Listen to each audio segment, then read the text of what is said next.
Hey guys, welcome you all to the voice of గీత.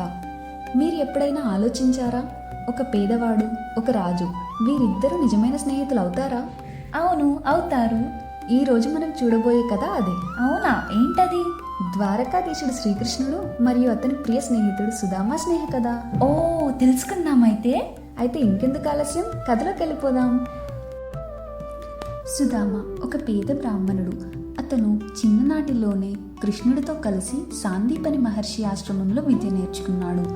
ఆ ఇద్దరూ కలిసి చదువుకున్నారు, ఆడుకున్నారు, కష్టసుఖాలు పంచుకున్నారు. కాలం గడిచాక కృష్ణుడు ద్వారకలో రాజయ్యాడు. కానీ సుదామ మాత్రం తన గ్రామంలోనే చాలా పేదరికంలో జీవించాడు. ఇంట్లో తినడానికి కూడా తిండి దొరకదు. పిల్లలు ఆకలితో బాధపడుతుంటారు.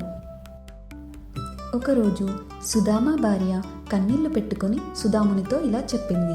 సుదామ, నీ స్నేహితుడైన శ్రీకృష్ణుడు ద్వారకలో రాజుగా ఉన్నాడు కదా, తమరు కృష్ణుడి దగ్గరికి వెళ్ళి సహాయం అడగండి. ఆయన ఖచ్చితంగా మన కోసం ఏదో ఒకటి చేస్తాడు. భార్య మాట వినగానే మొదట సుదామ సిగ్గుపడతాడు.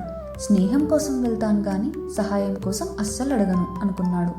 కానీ భార్య బలవంతం చేయడంతో ఇంట్లో ఉన్న పిరికడ అటుకుల్ని తీసుకుని చిన్న పొట్లంగా కట్టి ద్వారకకి బయలుదేరతాడు.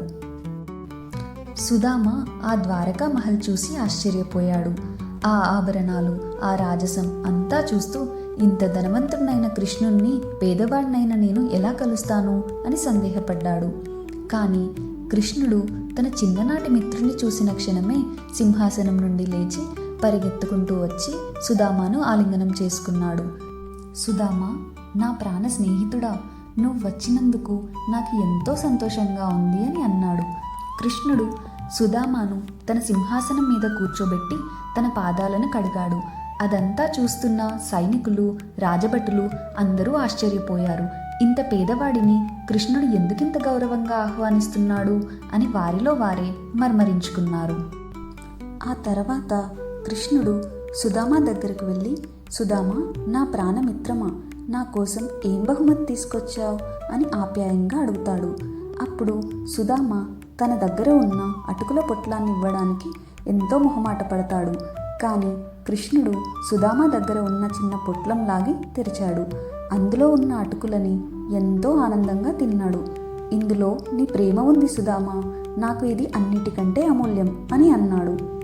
తన స్నేహితుడిని కలిసిన ఆనందంతో సుదామ వచ్చిన పని కూడా మర్చిపోయి ఏమీ అడగకుండా ఇంటికి తిరిగి వెళ్ళిపోయాడు. ఇంటికి వచ్చిన సుదామ ఆశ్చర్యపోయాడు. తాను తిరిగి వచ్చేసరికి తన పాడుబడిన చిన్న ఇల్లు ఇప్పుడు పెద్ద అందమైన రాజమహల్గా మారిపోయింది. వస్త్రాలు, ఆహారం, సంపద అన్నీ దొరికాయి. సుదామ హృదయం నిండిపోయింది. నేను అడగకపోయినా నా స్నేహితుడు అన్నీ ఇచ్చాడు, ఇదే నిజమైన స్నేహం గొప్పతనం అని ఆనందంతో కన్నీళ్లు పెట్టుకున్నాడు. ఇదే అండి మన శ్రీకృష్ణ సుదామాల స్నేహబంధం. Please like, share and subscribe for more divine stories.